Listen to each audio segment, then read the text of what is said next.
début de soirée à toutes et à tous, bienvenue sur Maritima. On va parler football olympique de Marseille et pas que, dans le bar des supporters avec aujourd'hui Sébastien Pérez à ma droite. Salut Seb. Salut Karim. Comment ça va? Salut à tous, tout va bien, ouais, super bien. Je vois que tu as une bonne mine, c'est la trève, mais il y a le soleil, on est bien. Bon, c'est cette région, elle est fantastique. On se régale. Un qui connaît bien cette région, même si on t'a appelé pendant quelques jours le Alberto Tomba du bar des supporters. Pourquoi? Tu vois pas, j'ai le nez, je suis tout rouge, j'ai cramé. Arrête un peu, ouais, je me suis régalé. Bon petit week-end en famille. Salut les amis, salut à tous. Et ça fait du bien. Et ça fait plaisir de te retrouver parce que ça fait 100 ans que je t'ai pas vu. 100 ans. Donc, je sais même plus qui j'ai. Comment tu t'appelles déjà? Karim, toujours. On ne change pas. Messieurs, on est en période de trêve internationale. Je vous ai écouté hier un petit peu avec Jaco notamment. Vous étiez très très en forme. Le Jaco, les trêves, il aime pas trop ça. Mais bon, voilà, on va vite retrouver le rythme. On va, si vous le voulez bien, continuer à parler de Jean-Louis Gasset parce que on va dire que ça fait un mois quasiment qu'il est à la tête de l'Olympique de Marseille. Il a signé son contrat il y a 4 semaines, mais c'était un mardi. Et je me souviens qu'il y a 4 semaines pile, on était en veille de match contre le Shakhtar Donetsk. Beaucoup de choses ont changé. Est-ce que, Seb, Jean-Louis Gasset a véritablement réussi son premier mois, lui et son staff, bien entendu, compte tenu des résultats, mais aussi de ce qu'il a réussi à transmettre à son équipe? Pour moi, c'est une réussite. Faut pas oublier les déboires dans lesquels il est arrivé. Tout le monde se demandait comment on allait réagir et comment on allait pouvoir rebondir. Et il l'a fait à sa manière, c'est-à-dire il a mis l'humain en premier. Il s'est entouré de son staff. Il s'est entouré de personnes saine, en la personne de Pancho aussi, qui connaît aussi bien le club de l'intérieur que tout ce qui est autour du club. Et il est reparti comme ça, avec le côté humain en premier lieu, et puis ça réussit. Il est parti sur des bases normales. Après le match de Brest et le départ de Gennaro Gattuso, quand on a commencé à évoquer le nom de Jean-Louis Gasset, il y avait beaucoup de gens qui étaient très interrogatifs, je dirais même beaucoup pessimistes. Est-ce qu'il a réussi à retourner un petit peu l'opinion, et la tienne personnellement? La mienne, oui. Quand on regarde son bilan aujourd'hui, il est plus qu'honorable, plus que satisfaisant. Après, attention, comme j'aime bien le répéter, rien n'est fait. Et là, on va affronter une série jusqu'à fin avril qui s'annonce très compliquée, avec pratiquement que des concurrents directs et cette double confrontation contre le Benfica. Je pense qu'à sortie de du mois d'avril, on pourra vraiment faire un bilan complet. Il restera 3 matchs. Eh ouais, mais il est arrivé que pour 100 jours. Il faut savoir se le dire. Alors aujourd'hui, il a rencontré pas grand monde, hormis Rennes, voilà, qui a été costaud. C'était un match pour moi qui était équilibré. Il a quand même sorti Villarreal. Il est arrivé dans un contexte très compliqué. Villarreal, le match retour, j'ai tremblé. Je te le dis, j'ai pris 10 ans dans la tête au match retour. Donc, mais alors, comme il le dit si bien, qui est qualifié? L'Olympique de Marseille. Voilà. Et le plus important, c'est cela. Maintenant, là, on va affronter nos concurrents directs pour essayer d'accrocher ce qui était les ambitions du club, c'est-à-dire les 4 premières places. Il sera jugé sur ça. Il a une mission de 100 jours. Ces 100 jours, jusqu'à présent, pour l'instant, c'est plus qu'honorable, plus qu'intéressant. Maintenant, le plus dur reste à venir. Et oui, tout l'ensemble du staff est derrière. Les joueurs ont l'impression d'être derrière lui. Il n'y a pas de raison que ça fonctionne pas. Mais maintenant, il va falloir vraiment se relever les manches et aller droit devant pour ce mois d'avril qui s'annonce vraiment crucial. Sébastien Pérez, une carrière professionnelle d'une bonne quinzaine d'années, c'est ça? C'est ça, ouais. Quand un nouvel entraîneur arrive dans un vestiaire, c'est comme un loup qui rentre dans la bergerie. C'est pas forcément, on parle souvent du choc psychologique qui est lié à l'arrivée de l'entraîneur, mais quelquefois déjà il n'a jamais lieu, et quelquefois il y a 2 matchs et après tu retombes dans tes travers. J'ai pas l'impression, parce que les gens me disent ouais mais regarde, ils ont perdu contre Villarreal, sauf qu'ils sont qualifiés, et là ils ont perdu contre Rennes, qui est pas le premier venu. C'est pour moi c'est pas honteux de perdre face à Rennes. Déjà quand tu rentres dans les vestiaires, des fois c'est une bergerie, des fois les loups ils sont inversés. Tu rentres dans un vestiaire, il y a des loups aux dents longues qui t'attendent. Toi il faut que tu fasses le loup-garou alors. Voilà. Mais là non. Là, il est. Je pense qu'il a pris le groupe de la meilleure des façons. Comme le dit Steph, il y a des échéances rapides et dures qui s'annoncent. Mais déjà, t'as éliminé Villarreal. On va pas faire le palmarès de Villarreal au niveau européen, mais mais il est quand même impressionnant. Sur les 12 dernières années, c'est 2 demi-finales de Ligue Europa et une victoire en Ligue Europa. Tu as joué des équipes du championnat qui ont fait aussi des super matchs sur d'autres équipes, et surtout en ce moment. Je pense notamment à Clermont, qui sort d'un match, d'un gros match. Donc, c'est pas anodin. Les résultats que tu fais, ils sont très satisfaisants pour moi. Maintenant, encore une fois, là, tu vas avoir du gros en face de toi. Et est-ce qu'on aura sportivement les forces pour vraiment s'affronter contre des gros cylindrés? Là, on va avoir les réponses. Mais je pense qu'il va avoir les mots, il va avoir la manière d'opérer. Et moi, je vous redis encore une fois, tactiquement, c'est pas le dernier, loin de là. Il a une approche tactique qui est hyper développée. Il connaît parfaitement les équipes contre qui il va jouer. Et encore une fois, c'est le travail d'un staff. C'est pas le travail uniquement d'une personne, c'est un staff. Et là-dessus, il est vachement... il donne de l'importance à chaque personne.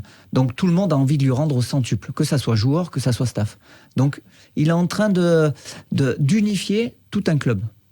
Pas uniquement un vestiaire, comme tu dis, tout un club. Et moi, honnêtement, quand je le regarde, j'ai envie de le suivre. Les supporters, sur les différents matchs, ils ont eu envie de le suivre. Faut pas oublier que sur les premiers matchs, on a pris des buts. On a été mené. À chaque fois, ouais.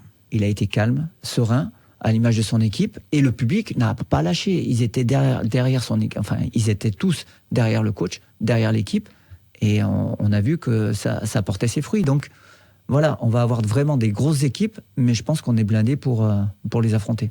On pourra reparler un peu plus tard du match de Rennes, mais bon, quand on parle de la fatigue, on ne cherche pas toujours une excuse. Ça fait partie des excuses. Je l'ai dit, il n'y a pas que ça. Le match de Villarreal t'a pris à la gorge, et Villarreal a montré aussi son véritable visage, parce qu'il fallait pas non plus s'attendre à voir des gens qui allaient tout droit à l'échafaud. Par contre, est-ce que sur les 5-7 premiers matchs, est-ce que l'OM de Gasset t'a redonné un peu de plaisir? Ah oui, mais il n'y a pas photo. Quand tu vois que tu mets 16 buts en 4 matchs, quand tu vois que, comme il te le dit Seb, tu es mené au score et tu as du répondant derrière, et avec la manière en plus. Donc oui, voilà, ils ont respecté le blason, droit au but. On a pris plaisir, il y avait du jeu, il y avait des dédoublements, ça jouait dans la verticalité, ça prenait la profondeur. Devant, tu étais très efficace. C'est ce qui t'a manqué un peu à Rennes, tu es malheureux. Mais oui, maintenant, comme je le dis, on va rencontrer des équipes d'un tout autre calibre, des concurrents directs, où il va falloir, comme j'aime souvent le dire, sortir un match d'hommes, et où il ne faudra pas faire d'erreur. Voilà, tu n'as pas le droit de faire le match que tu as fait à Villarreal. Pour moi, à Villarreal, tu aurais pu leur tenir tête. La problématique, je pense que les joueurs, ils sont allés en te disant, il y a 4-0, on va jouer bloc bas, on va jouer tranquille, et tu as été pris à la gorge, et après, on a vu de la panique. Après, les joueurs, j'ai l'impression qu'ils ont paniqué, oui. À la fin. Après, si Aubin, j'aurais dit toujours ce truc-là, mais bon, si Aubin marque à la 47e, le match est terminé. Oui, quoi. Mais avec des si, on fait beaucoup de choses. Et on va pas lui taper dessus parce qu'il a pas marqué. Non, loin de là. Mais, tu as senti que sur les 25-30 dernières minutes, c'était très, très, très compliqué, et c'était plus du monde du football, c'était plus psychologique. Tu voyais que les joueurs, ils étaient complètement défaits, et il y avait de la peur. Quand tu marques pas, je me suis dit, au moins de corner, tu vas prendre un but. Et on va finir en prolongation, et après, on va savoir ce qui va se passer. On a eu cette petite chance-là, et ce travail exceptionnel d'Oba qui sert Jonathan Klaus. Heureusement. Maintenant, comme il a dit Jean-Louis Gasset, le plus important, c'est de passer en Coupe d'Europe. On va pas regarder la manière. Le plus important, que tu passes. Tu tapes demain, on a tapé Benfica. Tu gagnes, tu fais 0-0, tu gagnes 1-0, un but de la nuque de Balerdi, je prends. Hein. Même si tu as 12 tirs contre 1 et que tu gagnes à la fin. Je connais même une équipe portugaise qui avait même marqué un but de la même. Lui, toujours. C'est le moment. C'est le moment de refaire l'histoire et de leur montrer que ce qui s'est passé dans les années 90, c'était tout simplement du vol. Allez, on reparlera de Benfica dans quelques semaines, puisque le match va se jouer quasiment dans 3 semaines jour pour jour. La trêve internationale va permettre à pas mal de joueurs de récupérer. Après la défaite de Rennes, il y avait 3 jours de repos quand même qui ont été offerts et proposés aux joueurs. Donc reprise de l'entraînement en milieu de semaine, avec une trêve internationale un petit peu particulière, parce que au final, il y a beaucoup moins de joueurs qui sont partis dans leurs sélections respectives que ce qu'on aurait pu s'attendre, parce que il y a des sélections qui ne jouent pas aussi, parce que C'est une trêve un petit peu particulière. Il y a, en match de compétition véritable, il y a les barrages de l'Euro. Il y a pas mal d'équipes africaines qui n'ont pas de match. Il y en a certaines qui ont un match amical à jouer, notamment en France. Donc on a les 3 Sénégalais qui ont été sélectionnés, Pape Gueye, Iliman Ndiaye et Ismaïla Sarr. Asdi Nounahi a été sélectionné. On a également Jonathan Klaus et on en a un 6e. Et c'est Ulysse Garcia avec la Suisse. Donc ça veut dire que Aubameyang reste à la maison, ça veut dire que Chancel Mbemba reste à la maison, ça veut dire que Harit n'a pas été sélectionné, que il y a quand même du monde qui va pouvoir et travailler en toute tranquillité et surtout récupérer avant cette dernière ligne droite. Pour moi, l'important, c'est que les profils qui ont beaucoup joué et qui ont pris de l'âge restent à la maison. Et comme ça, tu peux les préserver, qui rechargent pleinement les batteries pour être opérationnels.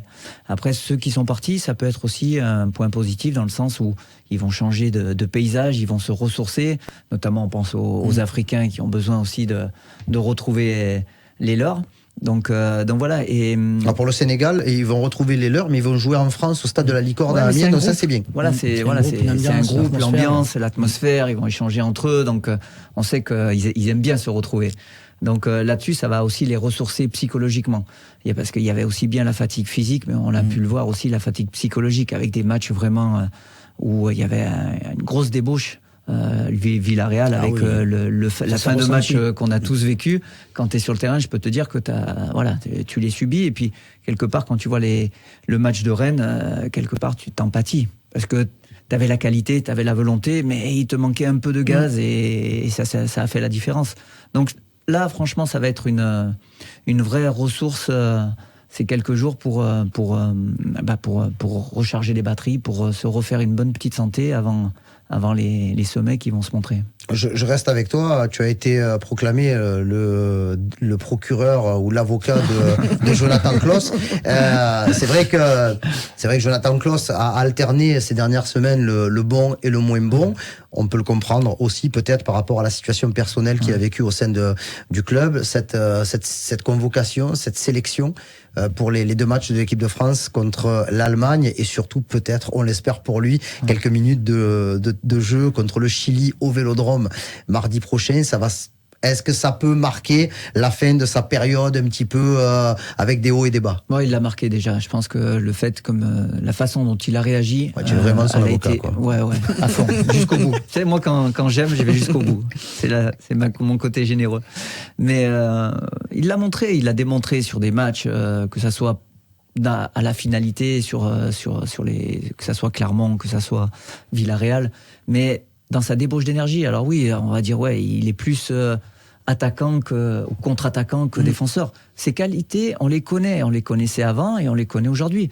Alors même si il s'efforce de progresser, d'avancer, on les connaît et il faut faire avec. Et je pense que le coach l'a très bien compris. Il optimise ses qualités, il essaye de gérer au mieux ses défauts, au même titre que tous les autres joueurs. Mais lui, je pense que il a une qualité de dernière passe, d'avant-dernière passe. Le fait, à chaque fois, on le voit quand il est servi, mais regarde toutes ces courses qui servent pas, ou quand il n'est pas servi, pardon. Mais il fait des décalages qui permettent justement aux autres d'avoir des espaces beaucoup plus intéressants. Donc, voilà, cette débauche d'énergie, il le met au service de l'équipe. Et moi, les joueurs généreux, je les mets en avant. Ouais, Klaus, ça va sans doute être un joueur très important, on l'espère, de cette fin de saison de l'Olympique de Marseille. Alors déjà, parce qu'il n'y a pas vraiment de remplaçant, même si la bonne nouvelle, c'était que Amir Morillo commençait à recourir, donc on peut légitimement espérer un retour de l'international panaméen, qui bien entendu n'est pas parti en sélection et qui est resté à la commanderie. Si c'est pas dans la semaine qui suit le match du Paris Saint-Germain, ça sera la semaine d'après, mais il devrait être là pour les dernières joutes finales. Mais bon, Klaus est un pion essentiel de l'échiquier marseillais pour ces 2 derniers mois. Mais encore, il est international français, donc si on se dit Jonathan Klaus c'est un second couteau, c'est qu'on se trompe. Donc pour moi, ça doit être un fervent de lance sur ton côté droit. Après, ce qui n'a pas fonctionné à Rennes, on l'a tous vu, ça a été tes 2 couloirs. Et Merlin qui a été tout simplement catastrophique, Ndiaye qui a pas été aussi bon que ça, Sarr qui a été, moi je l'ai trouvé en deçà, voire moyen. Bon, après le problème, si tu commences à dire ceux qui ont été mauvais, il y en a 7 ou 8. Voilà. Mais la problématique, c'est que nos deux couloirs ont été vraiment moyens face à Rennes. Et c'est ce qui fait défaut. Quand tu prends un Merlin que tu sais que tu as une cloche à droite, tu te dis on va faire très très mal. Et pour l'instant, on n'arrive pas à trouver vraiment, et ça fait des années et des années qu'on n'arrive pas à avoir à l'Olympique de Marseille deux couloirs très efficaces. Parce que quand tu as un centreur de la qualité de Klose, un numéro 9, il doit se régaler en fait. Un mec dans la surface qui doit se régaler. Donc voilà pourquoi aussi le choix de pas mettre Moumbagna quand tu as deux centreurs comme ça qui va garder tes deux défenseurs centraux et on sait la masse qu'il a et le travail qu'il peut faire et être alimenté sur des centres dans la surface, c'est des choix qui me chagrinent un petit peu. Tu vois, mais bon, c'est le schéma de jeu qui est pas exactement celui-là, parce que là aujourd'hui, même on a un avant-centre dit de surface, mais qui n'est pas un avant-centre de surface, même s'il a marqué tous ses buts depuis le début de la saison dans la surface de réparation. Mais c'est un joueur, et on le voit notamment sur les derniers matchs, qui aime bien décrocher ou être excentré pour partir, mais c'est aussi le schéma qui veut ça, parce que tu as Iliman Ndiaye qui prend de la place dans l'axe, et sur le côté droit, Ismaïla Sarr ne laisse pas tout le temps la place à Jonathan Klose de pouvoir faire ses décalages. Ça, tu l'as connu en tant que latéral droit offensif, qui donnait beaucoup d'efforts, mais si tu avais un mec qui était aussi, voire plus offensif que toi, devant toi, c'est compliqué. Il faut trouver la bonne carburation pour s'entendre sur les échanges, quoi. Faut être connecté. Exactement. C'est la bonne connexion, c'est la complémentarité de chacun qui fait qu'à un moment donné, quand tu vas faire un déplacement, tu vas libérer un espace pour que ton pote puisse le prendre, et à ce moment-là, ça va générer un peu l'interrogation chez l'adversaire. Qu'est-ce que je fais? Je le suis pas, je vais dézoner, je vais pas dézoner, et c'est là où tu fais la différence. Donc là encore, c'est des circuits de passe préférentiels, tu le bosses à l'entraînement. Le fait d'avoir un groupe qui est connecté avec vraiment le staff, avec le coach, la volonté vraiment de jouer, comme le dit Steph, porter vers l'avant. Le nombre de buts que tu marques, c'est souvent sur des décalages, c'est souvent sur des appels en profondeur, où soit t'es servi, soit tu libères un espace pour ton partenaire. Et pour en revenir à Aubame, c'est surtout un attaquant qui a le sens du but. Au niveau international, t'as des joueurs qui partent plus de l'extérieur de la surface pour finir dans la surface, parce qu'ils arrivent lancés et on dit toujours, ils aspirent le ballon devant la cage. C'est des joueurs comme ça, et c'est des joueurs plus. Tu fais un match où tu t'arraches, il va avoir un ballon, boum, il va la mettre au fond, et là tu vas pouvoir souffler. Donc ces joueurs-là, c'est vraiment des valeurs supplémentaires sur l'OM, sur un groupe complet. La problématique, c'est que ceux qui sont autour de lui ne sont pas réellement au niveau. Il y a du mieux, il n'y a pas de souci. Bon, mais tu peux. Après, Steph, si tu as des joueurs du niveau d'Aubame autour d'Aubameyang, si déjà ça monte une machine de guerre. Si déjà ça monte d'un cran, je te garantis que déjà, tu peux regarder tout le monde droit dans les yeux. Déjà, ils ont réussi. Ndiaye était agréablement surpris. Et quand tu le vois en début de saison et que tu le vois là, t'es surpris. On sait que le plus dur en professionnel, c'est sur la durée. Bien sûr. Faire des 3-4 bons matchs, je pense que n'importe quel pro peut le faire. Maintenant, le faire sur 30-35 journées d'affilée, là, c'est que tu commences à être dans les grands, voire très grands. Je te dis pas qu'un Ismaïla Sarr ou un Iliman Ndiaye, c'est des très grands joueurs. Loin de là, ils sont jeunes, ils ont encore une marge de progression qui est énorme. Mais moi, en tant que supporter, en sachant ce qu'ils ont dans les pieds, ce qu'ils ont fait auparavant, notamment Sarr à Rennes, notamment Ndiaye, quand on voit ce qu'il est capable de faire sur les 4-5 derniers matchs qu'il a fait, j'attends beaucoup plus. On veut de la constance. Franchement, tu vois, c'est pas une question de volonté, c'est qu'il n'y avait plus d'essence. Et donc, on fait quoi avec tout ce qui nous va se passer en avril? On a 5 ou 6 matchs sur le mois d'avril. Ils sont pas disposés de la même manière, les amis. Ils sont pas disposés de la même manière, parce que tu vas commencer très très fort le 31 mars avec un OM PSG.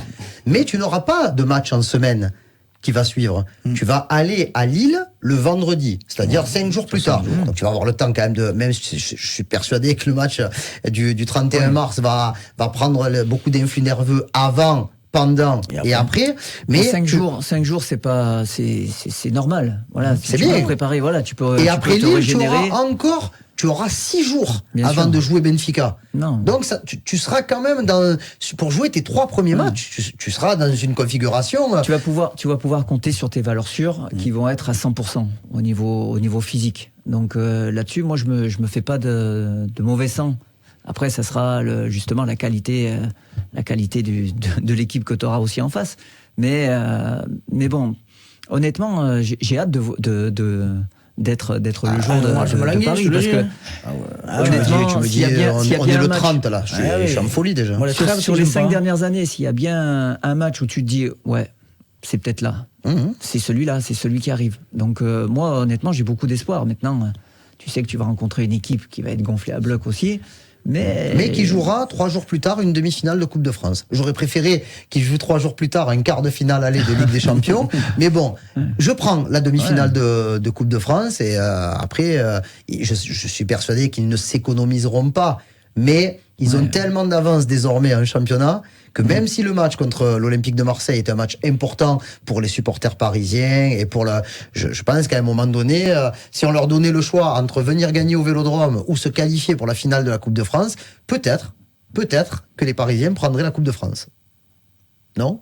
En tant que Parisien, tu peux répondre ? Steph, sur te dit l'inverse, tu dis quoi ? Ça, écoute-moi, ça c'est leur problème à eux. Moi, mon problème, c'est qu'on les tape le 31, point barre, et que les joueurs donnent tout sur le terrain. 31, Après 32. le reste, voilà, tant qu'on les tape, moi, le reste, ça me regarde pas. Allez, c'est déjà terminé, messieurs. On vient de Un passer régal, un plaisir. Oui. notre petite discussion. Merci beaucoup. Merci Seb. Toujours un plaisir. Merci Et, à vous. Rendez-vous la semaine prochaine pour toi. Ouais, c'est ça. Si commence à me prendre mes phrases de fait, ça va pas le faire. Hein. Exactement. C'est ça. Il n'a pas encore dit Passer les devant, ingrédients, le rectangle vert et tout ça. Passer devant et puis en avant. Franchement, et je pense que ça s'entend, on passe vraiment un bon moment et comme on dit chez nous, c'est une régalade. Une régalade et on sera là demain, même heure, même endroit, mais avec un casting totalement différent puisque ça sera un autre chauve sans casquette qui sera à ma place, Marc Galli, et Jaco sera de retour. Excellente soirée sur Maritima et on se donne rendez-vous demain pour le prochain BDS.